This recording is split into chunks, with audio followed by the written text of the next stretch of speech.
પાટણ આરોપીઓની બહેનના ખબર અંતર પૂછવા ગયેલા યુવક પર જીવલેણ હુમલો 3 સામે ફરિયાદ અહેવાલ ઇકબાલ શાહ આજ કા ભારત ન્યૂઝ પાટણ તાલુકાના સાગોડિયા ગામના એક યુવક પર જૂની મેસર ગામે 3 શખ્સો દ્વારા લાકડાના ધોકા અને ખિલાસરી વડે આડીધડ માર મારી ગંભીર ઈજાઓ પહોંચાડવાનો સનસનીખેજ બનાવ સામે આવ્યો છે. યુવકને જાનથી મારી નાખવાની ધમકી પણ આપવામાં આવી છે. આ અંગે ભોગ બનનાર યુવકે પાટણ પોલીસ મથકે 3 શખ્સો વિરુદ્ધ નામજોગ ફરિયાદ નોંધાવી છે. શું છે સમગ્ર ઘટના? પોલીસ મથકેથી મળતી વિગતો અનુસાર પાટણ તાલુકાના સાગોડિયા ગામના ઠાકોરવાસમાં રહેતા અને મજૂરી કામ કરતા પિન્ટુજી દિનાજી અમરાજી ઠાકોર ઉંમર વર્ષ 22 નામના યુવકે આ મામલે ફરિયાદ નોંધાવી છે. તારીખ અને સમય ગત તારીખ 31/5/2026ના રોજ રાત્રિના આશરે 1 વાગ્યાની આસપાસ. ઘટનાનું કારણ પિન્ટુજી ઠાકોર આ કામના આરોપીઓની બહેનના બોલાવવાથી તેના સમાચાર ખબર અંતર પૂછવા માટે મેસર ગામે તેમના ઘરે ગયા હતા. હુમલો યુવક ત્યાં પહોંચતા જ આરોપીઓ ઉશ્કેરાઈ ગયા હતા અને પિન્ટુજી પર તૂટી પડ્યા હતા. આરોપીઓએ લાકડાના ધોકા અને ખિલાસરી વડે આડીધડ માર માર્યો હતો. આ હુમલાને કારણે યુવકના બંને પગ અને હાથમાં ગંભીર ફ્રેક્ચર ટુકડા થયા છે અને તેઓ હાલ હાથ પગ હલાવી શકે તેવી સ્થિતિમાં પણ નથી. હુમલો કરનાર આરોપીઓના નામ મેસર ગામના નીચે મુજબના 3 આરોપીઓએ ભેગા મળીને આ ગુનાહિત કૃત્ય આચર્યું હતું. રોહિતજી ઠાકોર, વિજયજી ઠાકોર, વિક્રમજી ઠાકોર. ગંભીરતા આરોપીઓએ પિન્ટુજીને બેરહમીથી માર માર્યા બાદ તેમને ખેતરમાં લઈ જઈ ફેંકી દીધા હતા. બીજા દિવસે સવારે અન્ય એક વ્યક્તિની નજર પડતા તેઓની તાત્કાલિક 108 એમ્બ્યુલન્સ મારફતે ધારપુર હોસ્પિટલ ખાતે સારવાર અર્થે ખસેડવામાં આવ્યા હતા. જાહેરનામાના ભંગ સહિતનો ગુનો દાખલ. આરોપીઓએ ફરિયાદીને જીવલેણ ઈજાઓ પહોંચાડવા ઉપરાંત જિલ્લા મેજિસ્ટ્રેટ સાહેબના હથિયારબંધીના જાહેરનામાનો ભંગ કરીને ગુનો આચર્યો છે. પોલીસે ભોગ બનનારની ફરિયાદના આધારે ત્રણેય આરોપીઓ વિરુદ્ધ એકબીજાની મદદગારી કરીને ગુનો કરવા બદલ કાયદેસરની કાર્યવાહી હાથ ધરી છે. આ મામલે વાગરોડ પોલીસે વધુ તપાસ શરૂ કરી છે.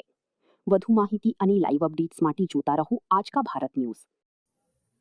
મારું નામ ઠાકોર પિન્ટુ દિનેશજી છે. હું સાગોડિયા ગામના વતની છું. હું સાંજે ઘરે જ હતો અને એક મારી મેસરથી ફોન આવ્યો હતો છોકરીનો. એ છોકરીએ મને ફોન કરીને મેસર બોલાવ્યો રાતનો. હું ના પાડતો કે મારે અત્યારે નથી બોલતો. સામેથી મને ટોર્ચર કરીને સામેથી મને બોલાવ્યો. હું ના પાડતો તો મને ખૂબ જ ટોર્ચર કર્યો. અને એમ કીધું મને એ છોકરીએ કે મારી મમ્મીએ કે મને ગરમ પાણી પીડ્યું કે તમે સમાચાર કે તમે બોલ લેવા મારા કે આવો. રાતે હું નતો જતો હતો અને હસુબાનો ફોર્સ કર્યો તો હું ગયો અડધી રાત્રે એના સમાચાર લેવા ગયા. જેવો એકનથી હું જ્યારે ઉતર્યો એવા ડાયરેક્ટ જ મને પાછળથી મને ઓછી પગમાં છોડીને મારો પગ રહ્યો ભાગી નાખ્યો અમને. અને પછી ડાયરેક્ટ બધા ફરી વાર શિલારી ધોકા અને બધું લઈ લઈને પછી મને બુગેટા રોડ ઉપરથી ખેતરમાં લઈ ગયા. ખેતરમાં લઈ જ્યારે બીજા કોઈ વ્યક્તિ 108 બોલાવીને મને ધારપુરનો મને શિફ્ટ કર્યો. કોણ કોણ હતા મારવા વાળા? મારવામાં સાહેબ એક વિજયજી અભાજી, પછી એક વિક્રમજી ચેલાજી, પછી એક રોહિત લેબુજી, પછી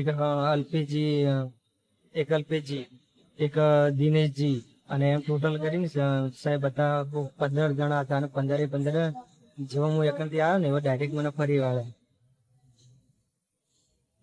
તમને આ લોકો જે મેસર વાળા છે તમને કઈ રીતે ઓળખતા હતા? સાહેબ મારો ઓળખ એ રીતે કરતા હતા કે હું ટાઈસ માર્બલનું કામ કરતો હતો. એ રીતે મને આટલા બધા ઓળખતા.